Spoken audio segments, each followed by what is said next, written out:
ఇప్పుడు దళిత సంఘాల నాయకులు ఇప్పుడు జూబ్లీహిల్స్ లో దళితుల ఓట్లు కూడా చాలా మేజర్ గా పార్ట్ ఉన్నాయి ఇక్కడ. సో దళిత బహుజనుల ఓట్లు ఎక్కువ ఉన్నాయి. సో ఇట్లా ఏం చెప్తారు దళితులకి ఇక్కడ జూబ్లీహిల్స్ లో ఈ పార్టీని గెలిపించి బతుకులు బాగుంటాయి ఏ పార్టీకి చెప్తారు? నేను కాంగ్రెస్ పార్టీకి బడుగు బలహీన వర్గాల నుంచి తరపున ప్రతినిధిగా నిలబడేటువంటి నవీన్ యాదవ్ కు దళితులు ఓట్లేయాలని చెప్పేసి నా యొక్క వ్యక్తిగతంగా నేను మాట్లాడుతున్నాను. ఎందుకంటే దళితులు అనే అంశానికి వచ్చినప్పుడు కేసీఆర్ ప్రభుత్వం కేసీఆర్ తెలంగాణ ఉద్యమం చేస్తున్నప్పుడే దళితుల్ని ముఖ్యమంత్రిని చేస్తాను అని మొట్టమొదటి హామీ దళిత ముఖ్యమంత్రిని చేస్తాడు. దళిత ముఖ్యమంత్రిని చేయలేదు. ఈ రోజు గ్రామీణ ప్రాంతాలకు కూడా వెళ్ళి చూసిన ఇప్పుడు 10 సంవత్సరాల కాలంలో దళితుల యొక్క సమస్యలు మనం తెలంగాణ రాష్ట్ర ప్రభుత్వం టీఆర్ఎస్ గవర్నమెంట్ ఉన్నప్పుడు 10 సంవత్సరాలు 2 టర్ములు వేస్తే 2 టర్ములు కూడా దళితుల్ని పట్టించుకున్న నాదన లేదు. ఓ చిన్న గ్రామాలలో సంబంధించి దళిత బంధు అని చెప్పేసి పెట్టింది తప్ప 10 సంవత్సరాలు. ఈ రోజు మీరు రేవంత్ రెడ్డి ముఖ్యమంత్రి అయిన తర్వాత కాంగ్రెస్ ప్రభుత్వం వచ్చిన తర్వాత మీరు గ్రామాలకు వెళ్ళి చూడండి. ఏ గ్రామం అంటే మా నల్గొండ జిల్లాని కాదు వివిధ తెలంగాణలో ఉన్న అన్ని జిల్లాల్లో చూడండి ప్రతి దగ్గర ఇంద్రమ్మ ఇల్లు అని హౌసెస్ అని చెప్పేసి వేస్తారు. 10 సంవత్సరాల తర్వాత 10 సంవత్సరాల గవర్నమెంట్ ఉన్నప్పుడు కూడా ఒక్క ఇల్లు ఇవ్వలే. ఒక్క విలేజ్ లో తెలంగాణ మొత్తం డబుల్ బెడ్రూమ్ ఎక్కడ ఇచ్చారండి? ఎక్కడ లేదు. మీకు జర్నలిస్ట్ కూడా తెలుసు. ఇప్పుడు వెళ్ళి చూడండి. అంటే దానికి టిఆర్ఎస్ బిఆర్ఎస్ గా చెప్పుకోబడుతున్న ప్రభుత్వం 10 సంవత్సరాల్లో ఎన్ని ఇల్లు నిర్మించిందో చూడండి. ఇప్పుడు గవర్నమెంట్ రేవంత్ రెడ్డి ప్రభుత్వం వచ్చిన తర్వాత దళితులకు ఏ గ్రామానికి పోయినా కూడా దళితులకు ఒక్కొక్క గ్రామాల్లో నిరుపేదలైనటువంటి అట్టడుగు వర్గాలైనటువంటి దళితులకు 20 ఇండ్లు 18 ఇండ్లు 30 ఇండ్లు ఇచ్చిన దాఖలాలు ఉన్నాయి. నేనేదో వ్యక్తిగతంగా స్వార్థంతో చెప్పడం కాదు. ఇది మీరు గ్రామీణ ప్రత్యక్షంగా పర్యవేక్షించండి. మీరు గ్రామీణ ప్రాంతాలకు వెళ్ళండి. ఓన్లీ ముఖ్యంగా దళిత వాడల్ని పరిశీలించండి. ఒక సామాజికంగా బాధ్యత కలిగిన వ్యక్తి జర్నలిస్ట్ గా మీరు కావచ్చు, వివిధ న్యూస్ ఛానల్స్ కావచ్చు, ఎవరైనా సరే మీరు నేరుగా వెళ్ళి గ్రామీణ ప్రాంతాలకు బీఆర్ఎస్ ప్రభుత్వంలో ఇండ్లు నిర్మాణం చేసిందా? కాంగ్రెస్ ప్రభుత్వం రేవంత్ రెడ్డి వచ్చినాక బడుగు బలైన వర్గాలకు గృహ నిర్మాణం జరుగుతున్నదా అనేది ప్రత్యక్షంగా చూడండి. మీకే అర్థమవుతుంది. మేము ఇక్కడ ఉన్నటువంటి జూబ్లీహిల్స్ ప్రాంతంలో ఉన్నటువంటి ఇక్కడ ఉన్న దళిత బహుజనులకు కూడా మేము ఏం చెప్తున్నామంటే ప్రభుత్వం గత 10 ఏళ్లలో చేయలేనటువంటి ప్రభుత్వం ఈ 2 సంవత్సరాల్లో నిరుద్యోగ యువతను అడగండి. SC/ST పిల్లల్ని ఒక్కొక్కరు గ్రూప్ 1 గ్రూప్ 2 కానిస్టేబుల్స్ 1,00,000 ఉద్యోగాలు ఇప్పటికీ ఫుల్ఫిల్ చేసినటువంటి ప్రభుత్వం 2 సంవత్సరాల్లో. 10 సంవత్సరాల్లో ఒక్క నోటిఫికేషన్ అయినటువంటి ప్రభుత్వం. నిరుద్యోగులంతా ఎవరండి? మీకు తెలుసు కదా, బడుగు బలహీన వర్గాలు, బీసీలు, SCలు, STలు ఈ 3 వర్గాలు మాత్రమే నిరుద్యోగులు. ఒక్కొక్కరు గ్రామీణ ప్రాంతాల నుంచి లంబాడి తండాల నుంచి వచ్చి దిల్సునగర్లో ప్రభుత్వ కోచింగ్ సెంటర్లలో ఇలా ఇన్స్టిట్యూషన్లో ప్రిపేర్ అవుతున్న వాళ్ళను కాంగ్రెస్ గవర్నమెంట్ వచ్చినాక ఉద్యోగాల భర్తీ జరిగింది. మీరు కాదంటారా? చెప్పమనండి. కాబట్టి SC/STలకు కానీ బీసీలకు కానీ కాంగ్రెస్ ప్రభుత్వం వచ్చినాక గత 2 సంవత్సరాల నుంచే ఫుల్ఫిల్ చేసింది ఉద్యోగాలు కానీ, ఈ ఇండ్లు కానీ, ఈ సమస్యలు కానీ. కాబట్టి నవీన్ యాదవ్కు బడుగు బలైన వర్గాలు కేటాయించినటువంటి నవీన్ యాదవ్కు ఓటేయమని చెప్పి నేను చెప్తున్నాను, బాధ్యతగా చెప్తున్నాను. జూబ్లీహిల్స్ నియోజకవర్గ వ్యాప్తంగా ఉన్నటువంటి బలహీన వర్గాలు ఎస్సీ కుటుంబాలు ఎవరైతే ఉన్నారో వాళ్ళందరికీ కూడా నవీన్కి ఓటేయాలని చెప్పేసి నేను. అంటే ఇక్కడ జూబ్లీహిల్స్ లో కాంగ్రెస్ పార్టీకి ఓటేస్తే రౌడీ రాజ్యం అయిపోతుంది కంప్లీట్ ఇక్కడ. సో రౌడీ వెళ్తే కాంగ్రెస్ అంటే రౌడీ రాజ్యం అని చెప్పి ఈ విధంగా ప్రచారం చేస్తున్నారు. రౌడీ రాజ్యం అని దుష్ప్రచారం చేస్తున్నటువంటి బీఆర్ఎస్ పార్టీకి ఇవాళ నవీన్ యాదవ్ ఉన్నాడండి. నవీన్ యాదవ్ సమకాలికుడు. నా వయసు నాకంటే బహుశా చిన్నోడు అనుకుంటా. నాకు 40 సంవత్సరాలు ఉన్నాయి. 38 ఉంటాయి.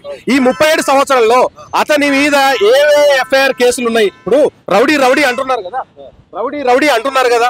బీఆర్ఎస్ పార్టీ కాంగ్రెస్ పార్టీ గెలుస్తుంది అని చెప్పేసి ఒక భయానకమైనటువంటి వాతావరణాన్ని, ఒక చెడును క్రియేట్ చేయడం కోసం, ఒక చెడు యొక్క వాతావరణాన్ని ఇక్కడ ఈ వ్యాప్తి చేయడం కోసం చేస్తున్నటువంటి కుట్రలో భాగం నవీన్ యాదవ్ మీద ఏ పోలీసు జూబ్లీహిల్స్ నియోజకవర్గంలో కానీ, పక్క నియోజకవర్గంలో కానీ, ఇంకో పక్క నియోజకవర్గం కానీ, గ్రేటర్ హైదరాబాద్ లో ఉన్నటువంటి కమిషనరేట్ లో ఎన్ని పోలీస్ స్టేషన్లు నమోదైనాయి? రౌడీ షీటర్ ఉందా? ప్రూఫ్ చేయమనండి. ఒక్క పోలీస్ స్టేషన్ లో ఒక కేసు నమోదైనట్టుగా, ఒక క్రిమినల్ కేసు నమోదైనట్టుగా ఒక కేసు చూపించమనండి. ఈరోజు ఎవరైతే బీఆర్ఎస్ వాడు అంటున్నాడో, ఎవరైతే ఈ కేటీఆర్ అంటుండు కదా, కేటీఆర్ నీకు దమ్ముంటే నేను ఒక సామాన్యుడిగా, నేను ఒక వ్యక్తిగా, నేను ఒక దళిత నాయకుడిగా నేను చెప్తున్నాను, నవీన్ యాదవ్ మీద ఈ గ్రేటర్ హైదరాబాద్ సైబరాబాద్ పరిధిలో ఏమేం కేసులు ఉన్నాయి, FIR తీసుకు ఛార్జ్ షీట్లు ఏమున్నాయి, క్రిమినల్ కేసులు ఏమున్నాయి చూపియండి. ఒక్క కేసు అతని మీద నమోదైందా? ఈ దుష్ప్రచారం కాదా? ఇది దళితుల్ని అవమానపరచడం కాదా? కాంగ్రెస్ పార్టీ మీద బురద చల్లడం కాదా? ఇది ఇంకో విషయం చెప్తే కాంగ్రెస్ పార్టీకి ఓటేస్తే ఇది election time, Jubilees by election time. So ఇక్కడ కారుకి బుల్డోజర్ మధ్యలో పోటీ ఉంది. ఒకవేళ కాంగ్రెస్ పార్టీకి ఓటేస్తే హైడ్రా వస్తుంది, మీ ఇండ్లు గులగొడుతుంది, తస్మాత్ జాగ్రత్త అని చెప్పి బీఆర్ఎస్ నాయకులు. హైడ్రా అనేది కాంగ్రెస్ ప్రభుత్వం వచ్చిన తర్వాత ఏర్పడినటువంటి ఒక సంస్థ.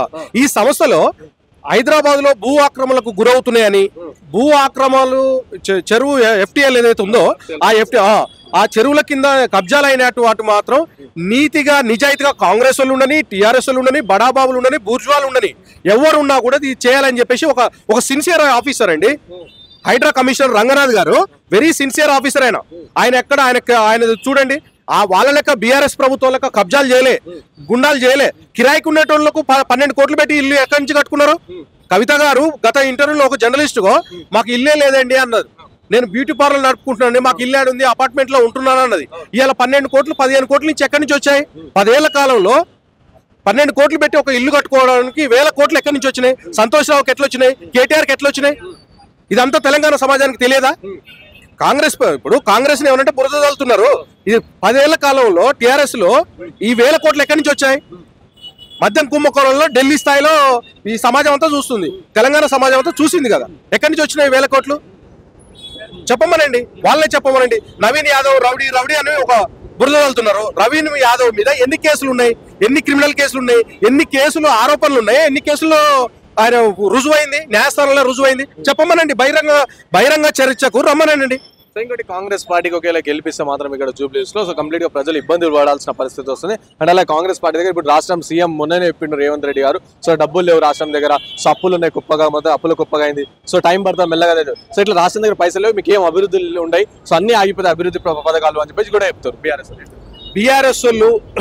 ఈ ప్రజాభిమానాన్ని, ఈ ప్రజల్లో నవీన్ యాదవ్ ఉన్నటువంటి స్పందనను జీర్ణించుకోలేక ఏదో బురద జల్ల అనే ఉద్దేశంతో తప్ప ప్రజలందరూ ఆయన వచ్చినా అలయ్య, ఇప్పుడు వాళ్ళ అయ్య వచ్చినా వాళ్ళ తాత వచ్చినా ఈయన గెలిచేది జూబ్లీహిల్స్ లో గెలిచేది నవీన్ యాదవే.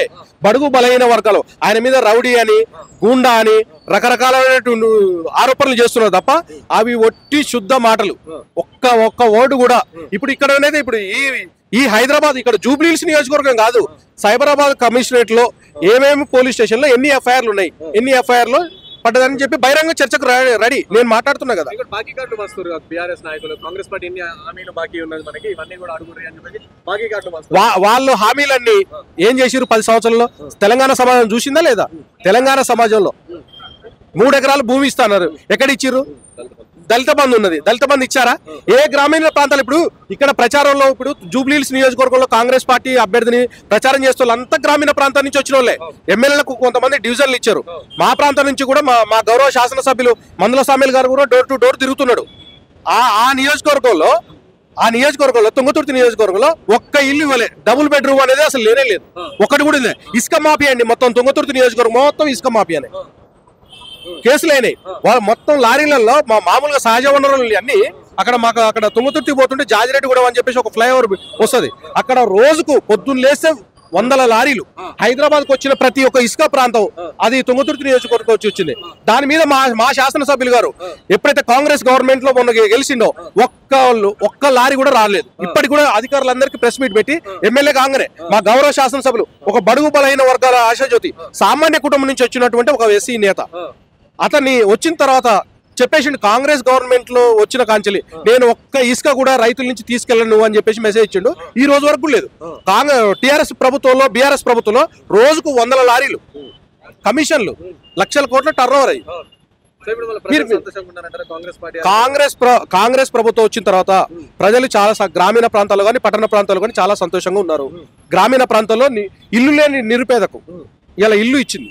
ప్రతి గ్రామంలో రేషన్ కార్డులు కూడా కార్డులు 10 ఏళ్ళ నుంచి ఒక కార్డు ఇవ్వలే, రేషన్ కార్డు ఇవ్వలే, ఒక 10 ఏళ్ళ నుంచి ఒక ఇల్లు ఇవ్వలే. ఇవాళ చూడిపోండి గ్రామీణ ప్రాంతాల గృహ నిర్మాణం, సన్నబియ్యం, మామూలు కూడా సన్నబియ్యం, ప్రతి ఏది కూడా ప్రజల వైపు ఉంది ప్రభుత్వం తప్ప ఒక్కటి కూడా వాళ్ళు చేయలేనిది, వాళ్ళు ప్రజల్ని విస్మరించినటువంటిది. వాళ్ళు బీఆర్ఎస్ ప్రభుత్వం ఏదైతే ప్రజలు విస్మరించారో దాన్ని ఫుల్ఫిల్ చేసినటువంటిది రేవంత్ రెడ్డి ప్రభుత్వం. ప్రజాప్రభుత్వం వచ్చిన తర్వాతనే గ్రామీణ ప్రాంతాల్లో ఇది వెలుగులను చూస్తున్నామండి. దళితులలో కూడా ఇల్లు అనేది 10 సంవత్సరాల కాలంలో ఒక్క ఇల్లు ఇవ్వలేదండి.